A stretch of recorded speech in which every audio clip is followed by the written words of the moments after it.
Hello viewers, myself is Anshuman Purohit और आज हम बात करेंगे वेरिएशन ऑफ पैरामीटर मेथड की। ठीक है ना। Second order differential equation with variable coefficients हम सॉल्व कर रहे हैं और इस बार वेरिएशन ऑफ पैरामीटर्स वाली मेथड का हम इस्तेमाल करेंगे। तो मैं इन शॉर्ट पहले आपको वर्किंग रूल बता दूं, कोई क्वेश्चन होगा तो हमें कैसे सॉल्व करना है। तो जो भी क्वेश्चन दिया होगा उसके हम ऑक्सिलरी इक्वेशन बनाएंगे और ऑक्सिलरी इक्वेशन बनाने के बाद हम उसका कॉम्प्लीमेंट्री फंक्शन यानी कि सी एफ फाइंड कर लेंगे। अब आपको यहाँ पे एक बात याद रखना है, जो सी एफ के अंदर कॉन्स्टेंट आएंगे वो कॉन्स्टेंट जो होंगे वो ना तो इंटीजर होंगे ना वो कोई इवन नंबर होंगे, वो फंक्शन होंगे एक्स के, वो वेरिएबल्स होंगे। याद रखना, मान लीजिए वो कॉन्स्टेंट ए और बी हैं, तो ये जो ए और बी सी एफ के अंदर आने वाले हैं, this a and b are not constant, they are function of x, they are variable constant, remember. फिर ये जो आपकी सी एफ इक्वेशन आएगी इसी की मदद से पूरा सोल्यूशन निकालेंगे हम। तो इस सी एफ इक्वेशन को हम क्या करेंगे, डिफरेंशिएट करेंगे विद रिस्पेक्ट टू एक्स। जैसे मैं इस सी एफ इक्वेशन को डिफरेंशिएट करूँगा विद रिस्पेक्ट टू एक्स तो ये equation D Y by D x बन जाएगी, मतलब मुझे d Y by D x में एक इक्वेशन मिल जाएगी। इसके बाद स्टूडेंट इसके अंदर, इस इक्वेशन के अंदर मेरे पास जो कांस्टेंट है, क्योंकि वो एक एक्स का फंक्शन है, बी का फंक्शन है, तो उस पोर्शन में, इस इक्वेशन के उस पोर्शन को मैं जीरो के इक्वेट कर दूंगा जिसमें D A by D x और D B by D X होगा, उतने पोर्शन को मैं जीरो के इक्वेट कर दूंगा। सी एफ को मैं डिफरेंशिएट करूँगा तो D Y by D X करके इक्वेशन मिलेगी। इस इक्वेशन के अंदर D A by D x और D B by D X जितना जो भी पोर्शन होगा उसको मैं जीरो को इक्वेट करके एक अलग इक्वेशन बना दूंगा। फिर जो बची हुई इक्वेशन होगी इसके अंदर, मतलब इतना पोर्शन मैं हटा दूंगा जिसमें D A by D x है, फिर बचा हुआ जो पोर्शन है उसको मैं फिर से डिफरेंशिएट करूँगा विद रिस्पेक्ट टू एक्स, तो मुझे मिलेगी डी टू वाई अपॉन में डी एक्स टू करके एक और इक्वेशन। ठीक है, D A by D x और D B by D X को जीरो करने के बाद मैं इसको फिर से क्या करूँगा, इस इक्वेशन को डिफरेंशिएट करूँगा बचे हुए पोर्शन को, तो मुझे मिलेगा डी टू वाई अपॉन में डी एक्स टू। ठीक है स्टूडेंट, दूसरी बार डिफरेंशिएट करने पे फिर हम क्या करेंगे, जितनी भी वैल्यूज आई है मेरे पास y की वैल्यू मेरे पास सी एफ से आएगी, सी एफ की इक्वेशन को डिफरेंशिएट करेंगे तो D Y by D x आएगा। इसमें फिर कांस्टेंट जो है वेरिएबल कांस्टेंट को इक्वेट करेंगे तो बची हुई इक्वेशन को डिफरेंशिएट करेंगे तो डी टू वाई अपॉन में डी एक्स टू आएगा। तो इस तरीके से y d Y by D x और डी टू वाई अपॉन में डी एक्स टू की जो वैल्यू है इसको आप गिवन क्वेश्चन में डाल दीजिए। एक बार आप इसको गिवन क्वेश्चन में डालेंगे तो आपका जो क्वेश्चन है वो D A by D x और D B by D x में कन्वर्ट हो जाएगा। फिर आप इसके बाद जो है आप जो है नॉर्मल वर्किंग प्रोसीजर है उसको आप सॉल्व करेंगे, इंटीग्रेट करके आप ए और बी की वैल्यू निकाल लेंगे और ए और बी की वैल्यू निकाल के आप सी एफ में रख देंगे। ठीक है, हमें बेसिकली यही करना है, सी एफ के अंदर ए और बी की वैल्यू निकाल के रखना है जो कि फंक्शन है एक्स के, ये कोई कांस्टेंट नहीं है, वेरिएबल कांस्टेंट है। तो एक क्वेश्चन लेते हैं इसको समझने के लिए। तो स्टूडेंट हमारे सामने एक क्वेश्चन है, solve by variation of parameters, ऐसा लिखा होना ज़रूरी है, नहीं तो ये इक्वेशन जो है आप पहचानते हैं, ये second order differential equation with constant coefficient भी बन सकती है। तो solve by variation of parameters से इसको सॉल्व करना है, D square plus one bracket में Y is equal to X. D का मतलब आप जानते हैं डी बाई डी एक्स, इस कैपिटल डी का मतलब है। तो इस क्वेश्चन को हमें सॉल्व करना है बाय वेरिएशन ऑफ पैरामीटर। तो हम सबसे पहले क्या करेंगे, इसकी ऑक्सिलरी इक्वेशन लिखेंगे। तो ऑक्सिलरी इक्वेशन क्या होगी, the auxiliary equation is m square plus one equal to 0. Now from here m square is equal to plus one उधर जाएगा तो माइनस का one, and you know minus का one can be written as I square, complex imaginary number. तो अगर मैं इसका under root लूँगा तो अंडर रूट आएगा m का प्लस माइनस आई, इसका अगर अंडर रूट लेंगे तो क्या आएगा, प्लस माइनस आई। क्या करा हमने, वन को उधर लेके गए, माइनस वन बन गया, माइनस वन को मैंने आई स्क्वायर लिखा, अंडर रूट से निकाला तो ये बन गया प्लस माइनस आई। तो ये तो हमारे पास क्या आ गया स्टूडेंट, m का वैल्यू आ गया। ठीक है स्टूडेंट्स, अब यहाँ पे क्या करेंगे, इसका सी एफ लिखेंगे। एक बार m की वैल्यू आती तो हम क्या लिखते हैं, C F. The C F of this equation a cos x plus b sin x, ये स्टैंडर्ड होता है, आपको पता होना चाहिए कि जब भी m का मान जो है i आता है तो उसको a cos x plus b sin x से डिनोट करते हैं, जहाँ पे a और b जो है वेरिएबल कांस्टेंट है, these are function of x where a and b are variable constant. मान लेते हैं यही हमारी इक्वेशन का कंप्लीट सॉल्यूशन है। अगर ये कंप्लीट सॉल्यूशन है तो हम यहाँ पे a और b का मान निकाल देंगे और इस इक्वेशन में पुट कर देंगे। बस हमें इस a और b का वैल्यू निकालना है और इस इक्वेशन में पुट करना है। ठीक है, तो हम क्या करेंगे, let us differentiate this equation with respect to x। तो स्टूडेंट जब हम इस इक्वेशन को डिफरेंशिएट करेंगे तो हम जानते हैं सी एफ मतलब हम इक्वेशन का जब सॉल्यूशन निकालते हैं तो वो y के रूप में आता है, मतलब equation D Y by D X को इक्वेशन होती है डी टू वाई, तो उसका सॉल्यूशन y में आता है। तो ये सी एफ जो है y के बराबर ही है, तो y का डिफरेंशिएशन हो जाएगा student D Y by D X. आगे बढ़ता हूँ, कॉस एक्स का डिफरेंशिएशन करेंगे हम, तो कॉस एक्स का हो जाएगा माइनस साइन एक्स, ए अपनी जगह as it is A sine X. इसी तरीके से स्टूडेंट आगे बढ़ता हूँ, बी अपनी जगह as it is sine X का डिफरेंशिएशन करूँगा कॉस एक्स पर। मैंने आपको बताया था कि ये जो है कांस्टेंट नहीं है, मतलब यहाँ पे प्रोडक्ट रूल लगेगा, इसमें भी प्रोडक्ट रूल लगेगा।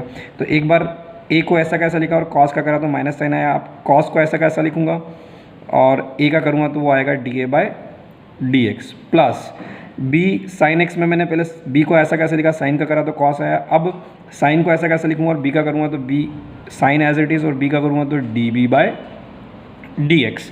तो स्टूडेंट जैसा कि मैंने आपको बताया था यहाँ पे कि इक्वेशन का वो पोर्शन जिसमें D A by D x और D B by D X होगा उसको इक्वल टू 0 कर देंगे। It means cos X D A by D X plus sine X D B by D X equal to 0। मान लेते हैं ये हमारा इक्वेशन नंबर 1 है, ठीक है स्टूडेंट।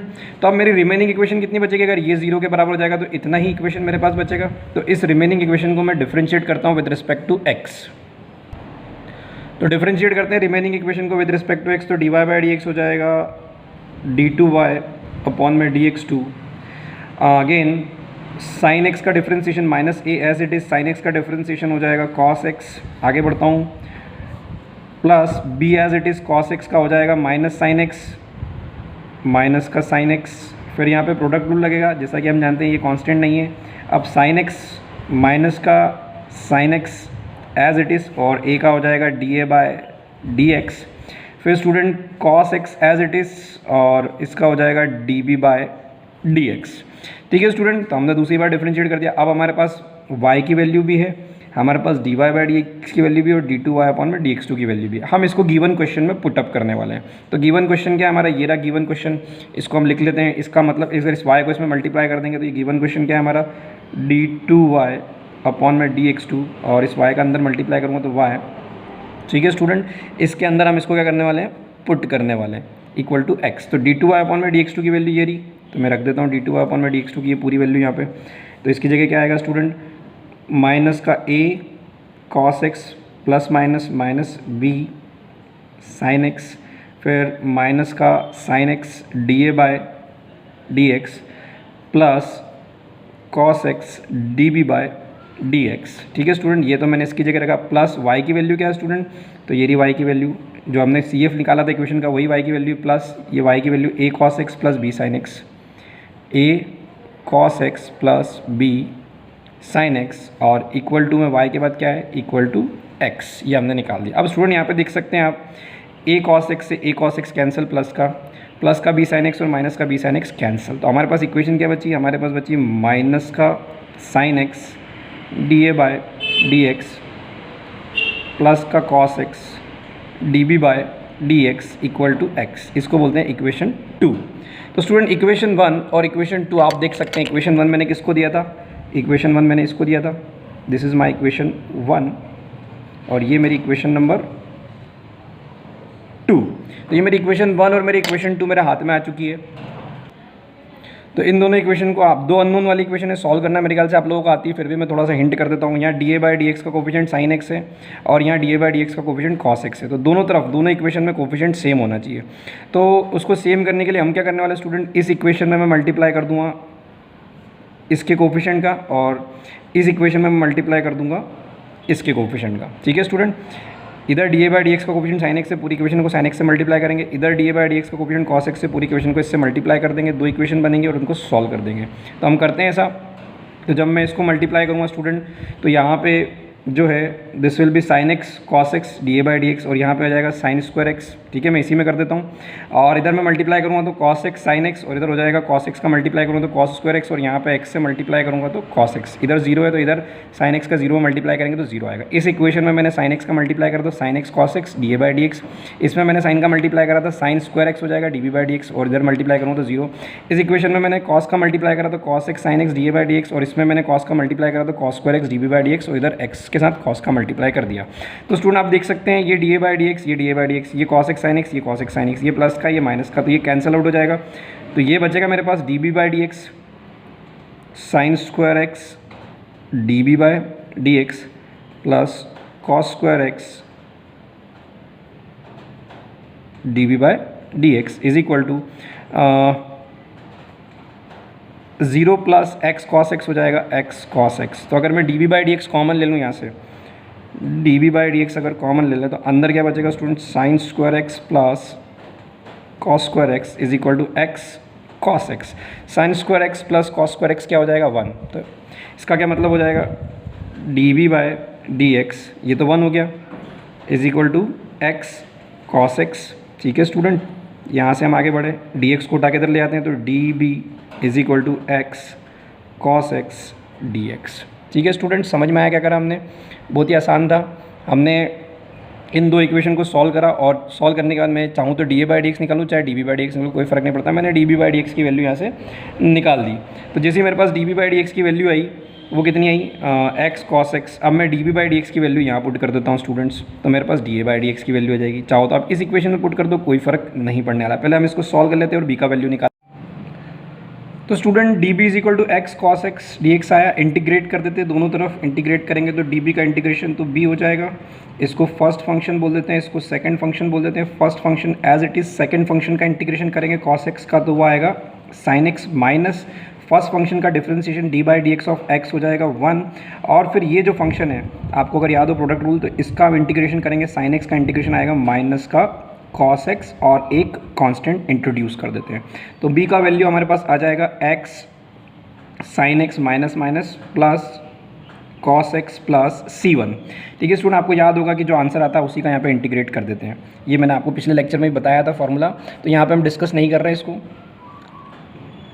इसी तरीके से स्टूडेंट आगे बढ़ेंगे, b का वैल्यू आ गया। अब हम क्या करेंगे, dB/dx से हमने b का वैल्यू निकाल लिया, अब dA/dx का वैल्यू निकालना होगा। तो आपको याद होगा मेरा इक्वेशन नंबर 1 क्या था? इक्वेशन नंबर 1 आप वीडियो में पीछे जाके देख सकते हैं, वो था dA/dx cos x dA/dx sin x dB/dx equal to 0। अब मैं क्या करूँगा स्टूडेंट, dB/dx की वैल्यू यहाँ पे पुट कर दूंगा। dB/dx की वैल्यू मेरी क्या है? x cos x। आपको याद होगा dB/dx की वैल्यू क्या आई थी मेरी? dB/dx की वैल्यू आई थी x cos x। तो ये dB/dx की जो वैल्यू है मैं यहाँ पे पुट कर देता हूँ।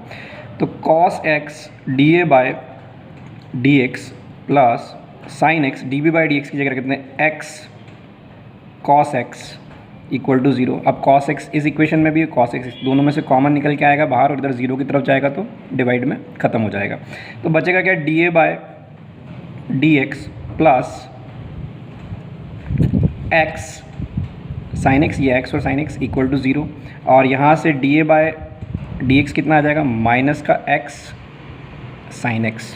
वेरिएबल सेपरेबल लगा देते हैं स्टूडेंट, इसमें वेरिएबल सेपरेबल लगाएंगे तो dA इज इक्वल टू कितना हो जाएगा? माइनस का x sin x dx। इसको इंटीग्रेट कर देंगे, इंटीग्रेट करेंगे तो dA का तो इंटीग्रेशन हो जाएगा स्टूडेंट a, माइनस को बाहर लिखते हैं, ये मेरा फर्स्ट फंक्शन, ये मेरा सेकंड फंक्शन। फर्स्ट फंक्शन को ऐसे कैसे लिखते हैं? सेकंड फंक्शन का अगर मैं इंटीग्रेशन करूँगा तो वो आएगा माइनस का cos x, फिर माइनस लगाऊंगा फर्स्ट फंक्शन का डिफरेंशिएशन, फर्स्ट फंक्शन x, इसका डिफरेंशिएशन 1 होगा। और फिर जो सेकंड फंक्शन के इंटीग्रेशन का आंसर आया यानी कि cos x, इसका इंटीग्रेशन करेंगे। cos x का इंटीग्रेशन कितना आ जाएगा? माइनस के cos x का इंटीग्रेशन आएगा माइनस का sin x। ठीक है स्टूडेंट, ब्रैकेट क्लोज और एक कांस्टेंट लगा देता हूँ c2, माइनस को अंदर मल्टीप्लाई करूँगा तो minus minus plus x cos x, ये माइनस माइनस प्लस और ये वाला माइनस अंदर जाएगा तो ये आ जाएगा sin x। ठीक है, प्लस c2। तो स्टूडेंट हमारे पास a का वैल्यू भी आ गया, हमारे पास b का वैल्यू भी आ गया। अब हम क्या करेंगे, इस a और b की वैल्यू को कहाँ पुट करने वाले हैं? हमारे गिवन CF में। CF की इक्वेशन याद होगी आपको, y is equal to CF। ये मैंने इक्वेशन बनाई थी ऑक्सिलरी इक्वेशन से, वो हमने लिखा था a cos x plus b sin x। तो यहाँ पे स्टूडेंट हम क्या करेंगे, वैल्यू पुट कर देते हैं a की और b की। तो शुरू करते हैं, y is equal to a की जगह हम क्या पुट करेंगे? x cos x minus sin x plus c2, ये हमने a की जगह रख दिया और a के मल्टीप्लाई में cos x है। फिर प्लस b की जगह हम ये रख देते हैं पूरा x sin x plus cos x। तो हम यहाँ पे रख देते हैं b की जगह x sin x plus cos x plus c1, ये b की जगह और b के मल्टीप्लाई में sin x है। तो स्टूडेंट आप अंदर चाहे तो cos x को मल्टीप्लाई कर दें, इधर sin x को मल्टीप्लाई कर दें और इसको मल्टीप्लाई करके आप इसको और सिंप्लीफाई कर दें। और सिंप्लीफाई करने के बाद आपका आंसर, ये भी आंसर हो सकता है और वहाँ तक भी आपका आंसर हो सकता है। तो मैं यहीं तक आंसर मान लेता हूँ, कोई ज़रूरत नहीं यहाँ तक सॉल्व करने की। तो हमने बेसिकली करा क्या स्टूडेंट, एक बार रिवाइज करते हैं। तो स्टूडेंट कोई क्वेश्चन है, उसकी हमने ऑक्सिलरी इक्वेशन लिखी। ऑक्सिलरी इक्वेशन लिखने के बाद हमारे पास रूट्स आएंगे m के रूट्स के आधार पे आपको मालूम होना चाहिए कि जो भी रूट्स आते हैं उसके आधार पे इसका सोल्यूशन होता है। तो जैसे इमेजनरी रूट आया आई एक्स, तो a cos x plus b sin x। अगर ये 2 आ जाता तो cos 2x और sin 2x हो जाता है। यहाँ पे a और b क्या है, x के फंक्शन है। इस इक्वेशन को मैं ये y के रूप में इसका सोल्यूशन आ गया, इसको कंप्लीट सोल्यूशन मान लेंगे, a और b की वैल्यू निकालेंगे। तो a इस y को हम क्या करेंगे, डिफरेंशिएट करेंगे dy/dx, और इसको डिफरेंशिएट करेंगे स्टूडेंट, डिफरेंशिएट करेंगे तो ये वाले पोर्शन को हम क्या करेंगे, जिसमें dA/dx और dB/dx उसको इक्वल टू 0 कर देंगे। हर क्वेश्चन में ऐसे ही करना है स्टूडेंट, वर्किंग रूल में कोई चेंज नहीं आ रहा है। इसको इक्वल टू 0 कर देंगे। इसके बाद क्या करेंगे स्टूडेंट, इतनी इक्वेशन जो बच रही है इसको फिर से डिफरेंशिएट करेंगे तो हमारे पास फिर एक इक्वेशन आएगी। फिर ये जो इक्वेशन आई है स्टूडेंट, इसमें d2y/dx2 है, ये dy/dx और ये y वाली इक्वेशन, इन तीनों को हम क्या करेंगे, गिवन क्वेश्चन में पुट कर देंगे। गिवन क्वेश्चन ये रहा हमारा, d2y/dx2 plus y is equal to x। ठीक है, इसको ये d का मतलब होता है d/dx, तो ये हमने यहाँ पे पुट करना है। d2y/dx2 की जगह ये पूरा रखना है, y की जगह हमें ये पूरा रखना है। तो ऐसा करने से क्या होगा स्टूडेंट, ये कैंसिल हो जाएगा, सिर्फ इतना इक्वेशन मेरे सामने निकल के आएगा। इस इक्वेशन को मैं इक्वेशन नंबर 2 दूंगा, और हमेशा जो ये जीरो बनाने वाली इक्वेशन, हमेशा इस इक्वेशन, एक इक्वेशन मुझे 1 नंबर जो इक्वेशन जो मिलेगी ये जीरो बनाने पे ही मिलेगी। हमेशा इस पोर्शन से जो इक्वेशन बनेगी उसको आप इक्वेशन नंबर 1 दें, और पुट करने के बाद जो इक्वेशन आएगी उसको इक्वेशन नंबर 2 दें, और इन दोनों को आप सॉल्व करें। सॉल्व करने से आपको या तो dA/dx मिलेगा या dB/dx मिलेगा। मुझे मिल गया dB/dx, dB/dx मुझे मिला x cos x। इसको मैंने क्या कर दिया स्टूडेंट, वेरिएबल सेपरेबल की मदद से इंटीग्रेट कर दिया। इसी तरीके से मैंने dB/dx की वैल्यू इन दोनों में से किसी भी इक्वेशन में पुट करी तो मुझे dA/dx मिल जाएगा। उसको भी वेरिएबल सेपरेबल से क्या कर देंगे, हम इंटीग्रेट कर देंगे। तो इंटीग्रेट करने के बाद स्टूडेंट क्या होगा, a का वैल्यू आ जाएगा और b का वैल्यू आ जाएगा। तो इसको हम क्या करेंगे, गिवन सॉल्यूशन में पुट कर देंगे और हमारा आंसर आ जाएगा। तो स्टूडेंट उम्मीद करता हूँ आपको लेक्चर पसंद आया होगा। पसंद आया तो लाइक ज़रूर करें, कमेंट बॉक्स में कमेंट करें और शेयर करके एनकरेज करें। Thank you.